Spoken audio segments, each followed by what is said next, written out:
another band. All the Mars and cars now, whichever get up. Light up my card with a sweet one blaze. Someone flicks me a bag by the end. Say, oh, it's another one. It's another one, yeah. It's a full strand, yeah. Oh, it's another one. It's another one, yeah. What's going on, people? Welcome into another episode of the STAYWEIGHEDIN show. I'm joined by my man Ray. How are you, man? Listen, man, a new week. So just getting into things, man. How about yourself? Listen, I can't complain. The topic we're talking about is about my guy. So it's fight week for Canelo Alvarez. We're gonna do a deep dive into it. But before we do, here's a quick little video from our sponsor.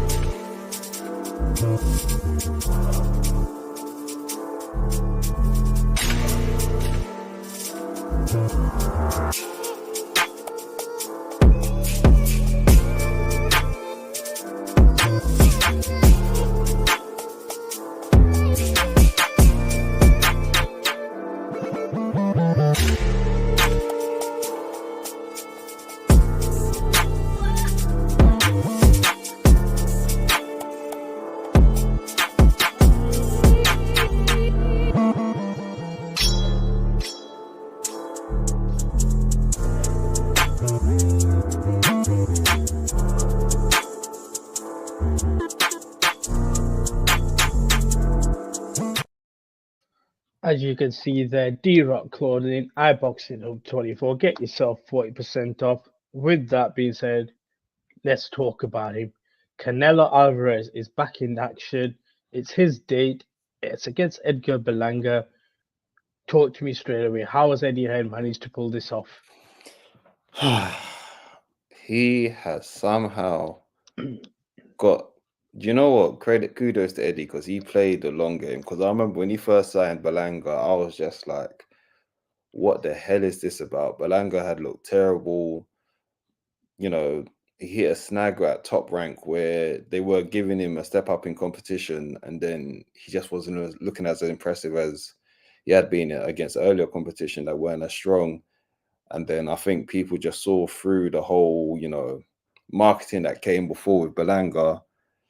But apparently Eddie realized that Puerto Rican market, even though it's not the strongest with Berlanga, it's still a market. And kudos to him, because now he's back in the Canelo sweepstakes of, getting some money from that, because my goodness, is this a mismatch?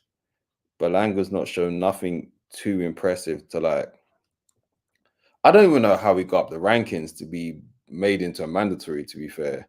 But kudos to him. Listen, man, he can only do what he needs to do to get that big payday against Canelo, and he secured it. And Eddie Hearn saw the vision, and he executed, and now we're here.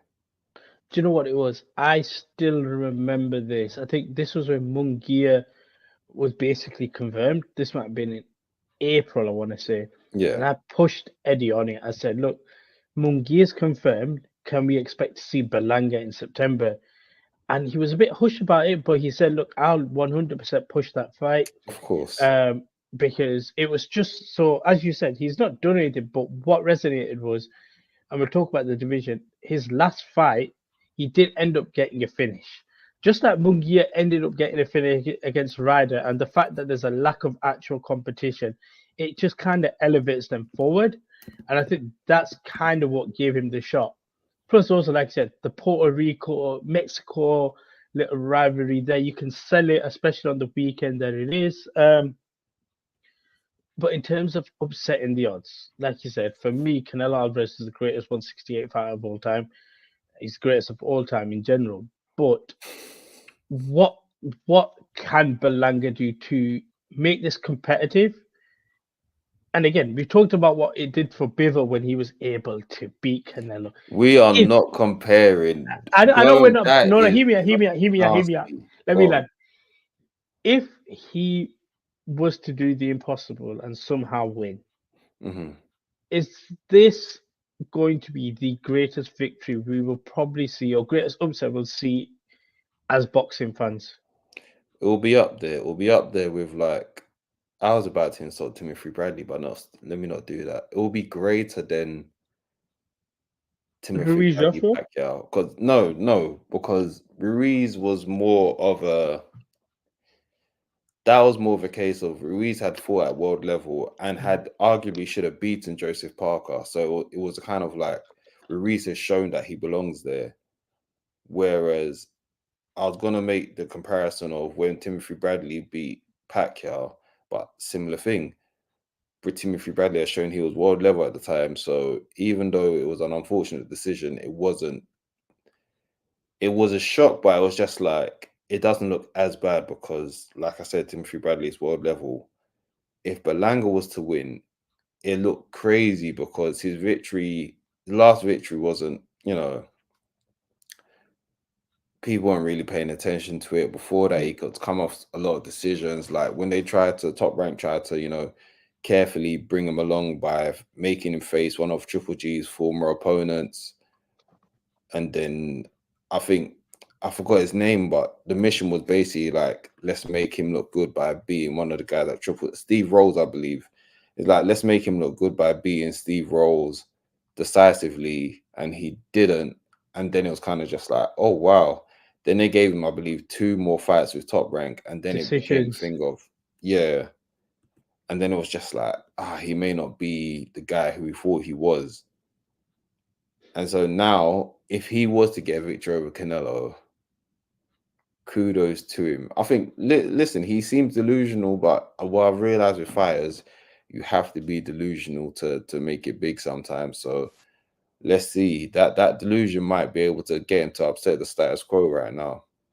You said beforehand, and I kind of understand that it's not necessarily a case of nobody's caring about the fight. It's just the fact that where Canelo is at the division he is, there's not anybody arguably there that can realistically compete with him, make it competitive. Has he just made the division very boring at this present moment in time? Like, where can Canelo actually go from this? It's not that he's made the division boring. The competition's not up to scratch. He's doing what he's supposed to do. He goes in there, he dominates who's in front of him, and what more can you want from a guy? He's doing what he's supposed to do. Apart from, obviously, you already know who I'm going to bring up. The Benavidez fight is the only fight 2025. I've said it before, and I'll tell you again. Which is horrendous. I can't believe we have to wait 1.5 years for that fight, but because commercial-wise, that fight's not going to get any bigger than it is now. It's not. There's nothing Benavidez can do to make himself any commercially Canelo can.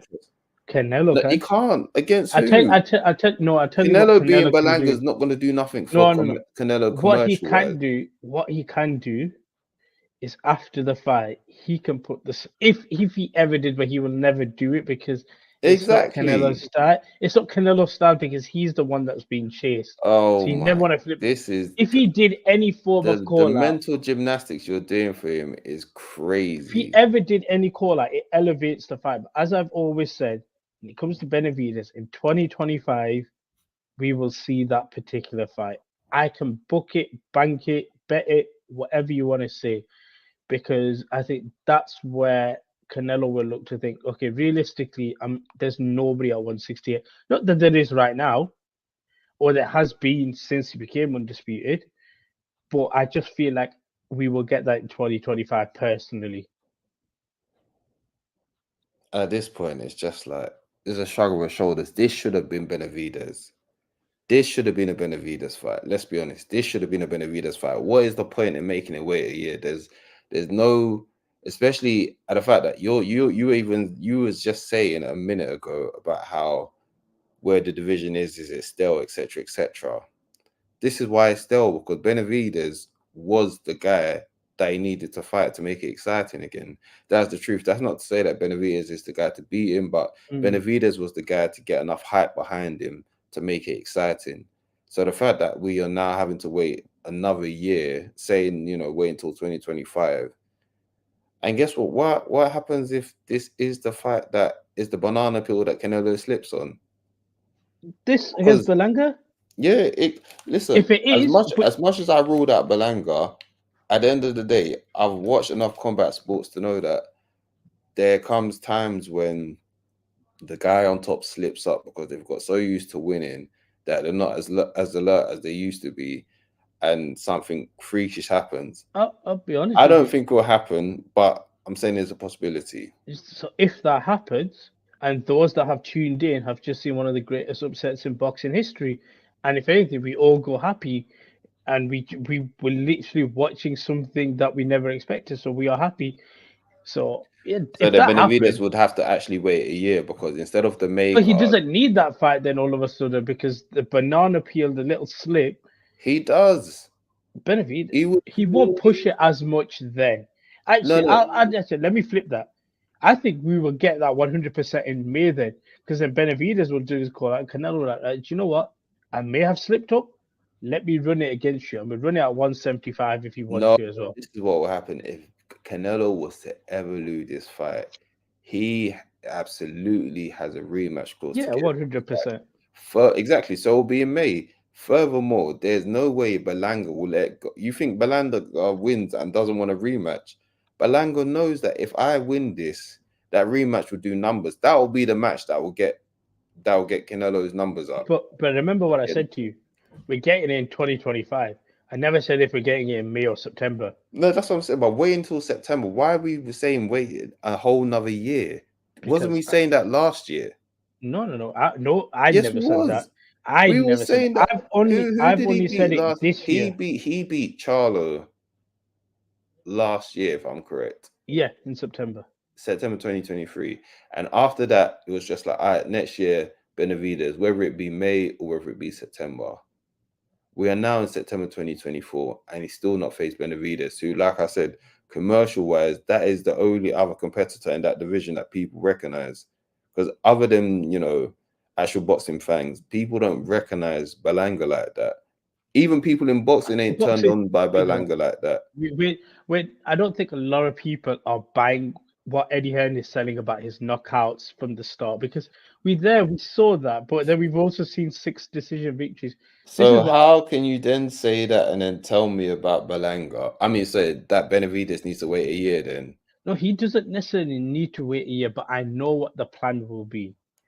I'm not in Team Canelo, but if they want me in there, I am there. Yes, you are.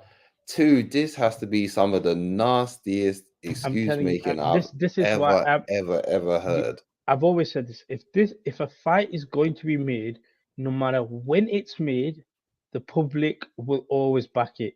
Hear It me out. Let matters me when land. it's Let made. me land. Go Let on. me land. Manny Pacquiao, Floyd Mayweather. We wanted it earlier. We never got it early, but when we did, the hype was still there. The hype was still there. Terence Crawford, Errol Spence, I would say they hit it at the right time. There was a lot of work behind the stage, but it managed to hit. I'm okay with that.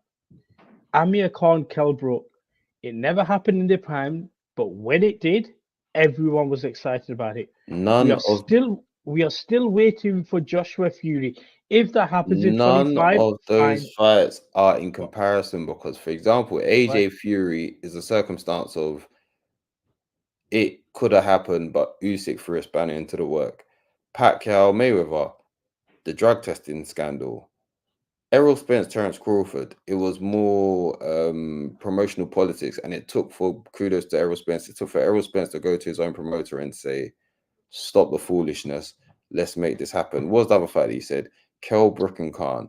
Even Kell Brooks, I stand by this. Kell Brooks sabotaged his own career to wait for Khan, and as much as the fight was a success, it could have been bigger if it happened when they were both either champions or both just come off their championship run. The time that it came, we will still want to watch, but it could have been bigger. And I cannot put Benavides and Canelo next to that because the anticipation, boxing's in a different space right now. The anticipation for Canelo and Benavides isn't the same as a Mayweather Pacquiao. It's not the same as a Terrell. I disagree. Because the closest it can go, I think the closest it comes to is maybe a Khan versus Brook. But even then, at least that came with the history of them two knew each other going up in the Olympics, and there's got a storied background. As long as Canelo Alvarez is one of, if not still for me, the face of boxing, he's the biggest star still for me in boxing. There will always be interest in Canelo Alvarez fights. That's why we get through Belanga. The issue, though. It's the level of interest that's the issue. the level of interest will be there. We will all think maybe it's not, but I promise you, when they announce that, it will sell out. We're going to talk about UFC going head to head. They will be able to charge expensive prices. Mexicans will all come for 100%. They will sell I'm that out I'm not denying instantly. all of this. I'm wondering why does it need to? We've basically waited. We're basically potentially waiting 2 years in this Good day and things age. Yeah, come to those who in wait. this day, no, I'm sorry. There is I'm no a need. patient person. There is absolutely no need to wait this long, especially the fact that in the super middleweight division, who else is there for Benavidez to face? No Only one. that light. Yeah, that's fine. So then making him wait a year after, like I said, after the Charlo fight last year, that's when everyone was just like, all right, cool. Even you were saying at the time, let's give it a year. We've given it a year, and now we're saying let's give it a year again.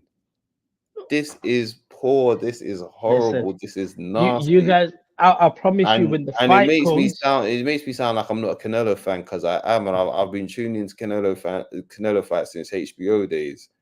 But this is some of the nastiest boxing right politics now, I've seen in a long, long time. as we have seen in the group chat, he's our president. He does run boxing. But I want to ask you about this. Why does he not want to work with Turkey? It makes sense why he doesn't want to work with Turkey. Because if I've been my own boss and making millions, why do I want to go with someone that's going to be my boss? And, you know, Turkey, as great as he has been, there are certain comments that he makes is sounded a tad patronizing. And he's probably thinking to himself, I make millions without you. I don't need you to speak to me in a patronizing tone. So, Mm, and I've always said, I like the fact that there shouldn't be a monopoly in boxing. And despite the fact that I haven't liked what the whole Benavidez first Canelo stuff that's been going on, I like the fact that Canelo's stood on his own and said, you know what, respectfully, no, because the way that you've been moving at the moment is like borderline tyrannical. And I'm, like I've said for a while, I don't think that boxing needs a monopoly. Boxing needs to be in a market where fighters can say no, because then what happens if you're a fighter? I think Tim Zoo's one of them where you fall out with Turkey and then all of a sudden it's like the everyone wants to opportunities are work with gone. him and then very few want to work with, do you get what I'm saying, with Tim Zoo? And I'm just like, it shouldn't be like that. I want the money to be spread out to the point where I like the fact that Turkey has, you know, gone in there and been a force that has made certain fights happen. But there still needs to be that balance in power where it's just like, no, not everyone can just be like, let this happen. As because, like I said, as much as it's similar with, I'm an MMA fan, so as much as I like the UFC, there are times when I'm not a fan that the fact that UFC has too much power to the point where they dictate to the fighter's lifestyle a bit too much, where they don't have much negotiation power. So I think this is Canelo basically saying, I've got a bit of power myself, so you can't just shoe me in when you want me to.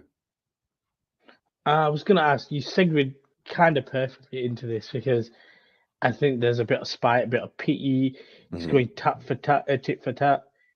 The UFC is going head to head with Canelo Alvarez, and I always say this in combat sports: there's a date in May, there's a date in September.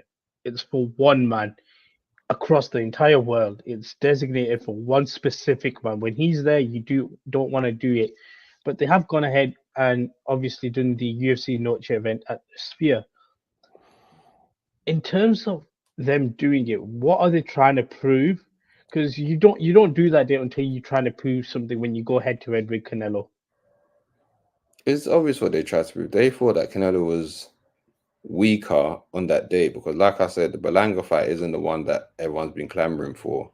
So I think the UFC thought this might be the best time to show them that MMA is the top sport and it's not boxing, or they've taken over basically. However, I believe the UFC overestimated themselves in the fact that the fight that they've put on that card isn't as big to dethrone Canelo. Like Sean O'Malley's the main event, and I've said this for a while on different platforms. Sean O'Malley is for vanity metrics, he's good. So obviously on socials and whatnot, he does big numbers.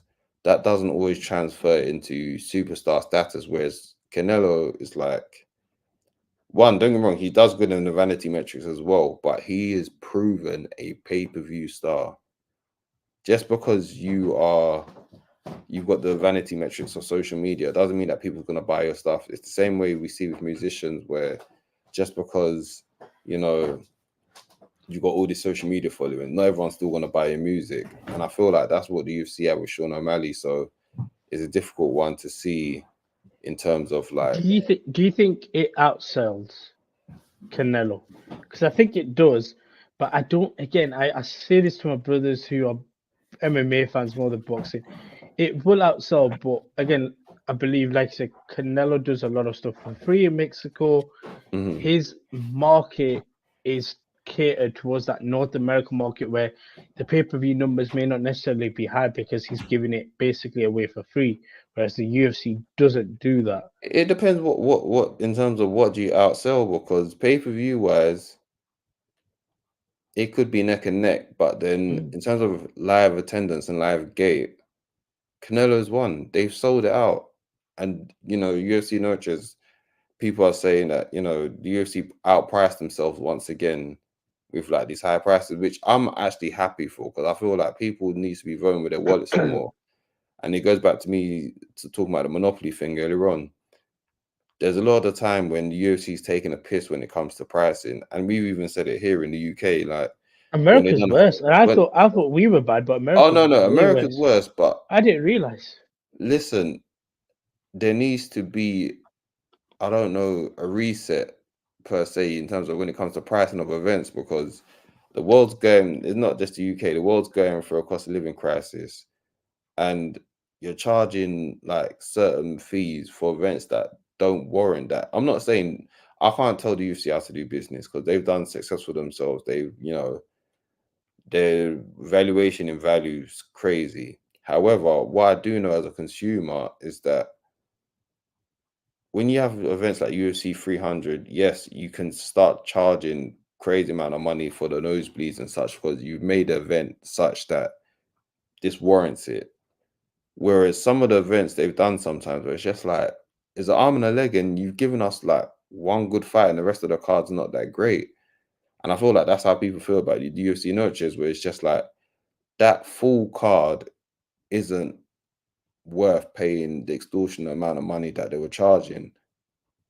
And I think that now is a culmination of things where Canelo is still Canelo. He's, like I said, he's a superstar, not just vanity metrics wise, but his buyers show that in the past that he's the Question: guy. when you say superstar, are we talking just boxing, or are we talking outside of boxing globally itself as well? I believe, well, here's where boxing's in, I'm talking North America. Okay, Boxing's in a weird space where there's no, I want to say I don't know how to measure it with Canelo, because I feel I will never not call him a superstar. However, it's not like when Mayweather used to fight, and then it's like the whole world was just like, yo, we're tuning in. It's not like that no more. Boxing's just in a different space. Hmm. But Canelo, North America wise, he's still the guy that can like stop things there. It's not because I remember when Mayweather was fighting, and we had people here having watch parties at like 4 a.m., 5 yeah, a.m. Whereas Canelo, like casuals were doing that. Whereas Canelo, it's not to that point where in the UK we might be like, yo, Canelo's fighting. Let's, I mean, there was for a bit. It was for a bit, because obviously when we fought Billy Joe Saunders, we done that. When he fought, I'd say Caleb Plant, we done that. But now Canelo's at the point where, like I've said before, he needs a great opponent. But he's still at that point where he's got enough notoriety. I'll call him a superstar. He's a sports superstar. But boxing's in a place right now where the superstars are regional. They're not worldwide. okay. But I think it's more reflective on the sport than it is the fighters, because AJ is still doing big numbers. In a way, in his region, still doing big numbers. Canelo and soon to be Tank are still doing big numbers when it comes to their regions. But where boxing is, they're superstars, but you got to adjust that superstar status. It's not the same as yesteryear. Because I've said this to my brothers personally. Again, it comes from a semi-biased point of view, but I can probably say the only man personally in my eyes, actually two. Oh, I don't want to say two. It Go hurts on. me to say. I would say Conor McGregor and Habib are the only two in terms of combat sports that are bigger than Canelo Alvarez in terms of global superstardom. I can't think of anybody else.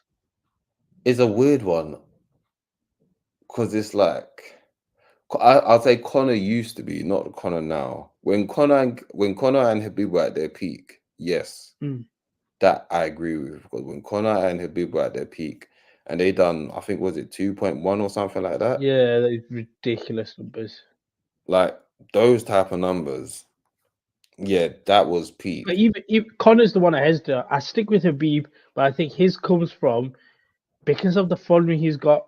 As much as he is a fighter, being Muslim and having Oh that yeah, no, following, that has for that's sure. helps that.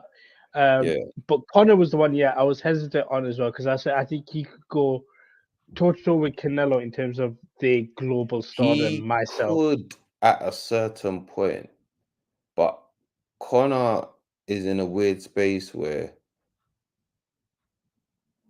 I would need to see what was Conor against Dustin Poirier done good numbers, I'm presuming. That hit a mill.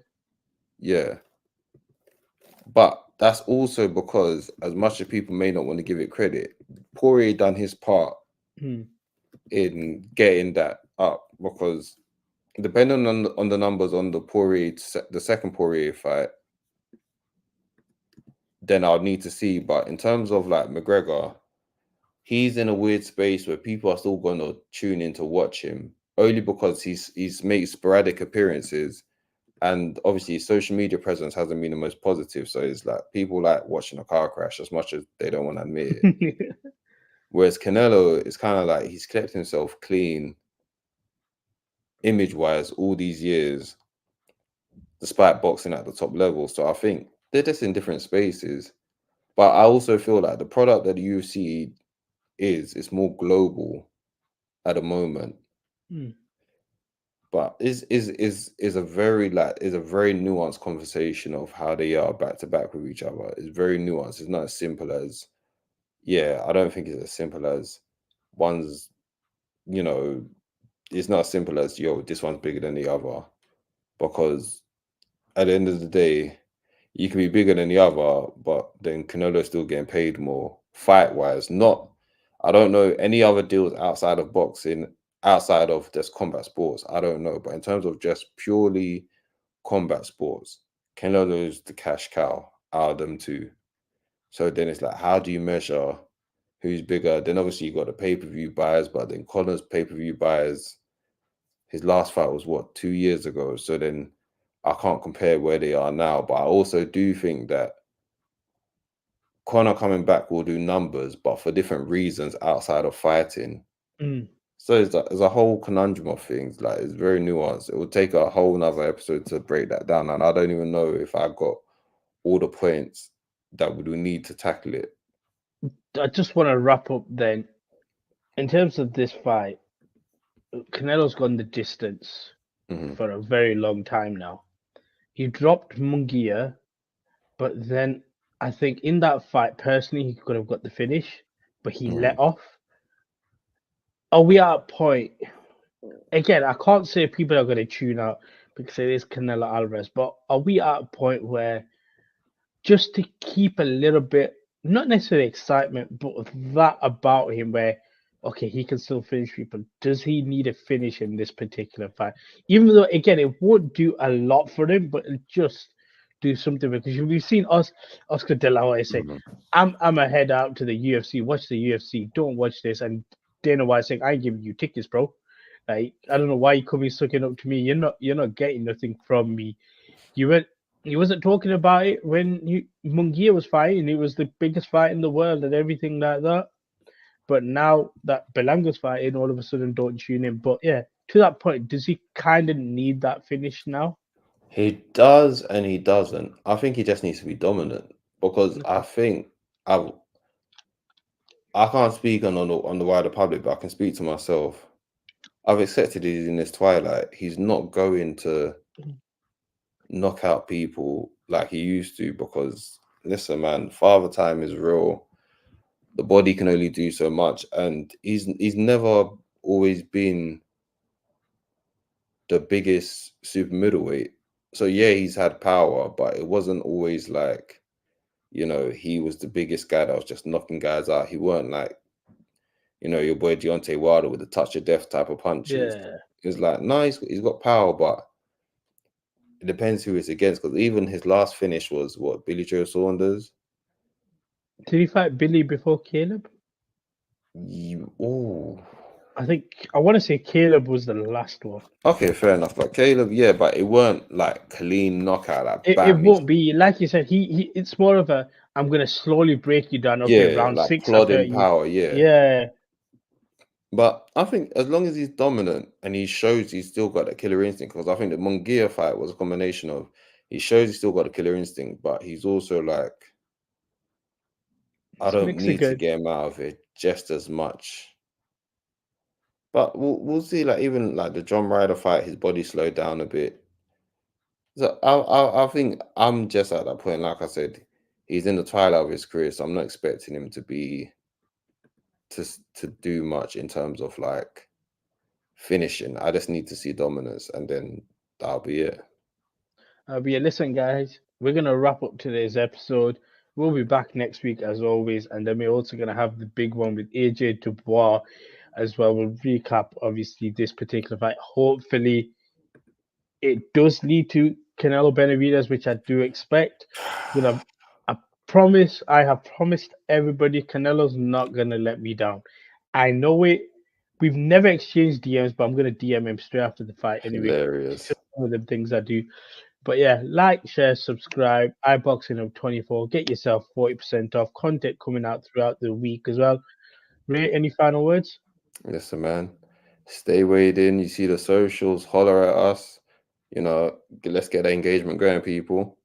There we go. Until next time. Peace and love. It's another band.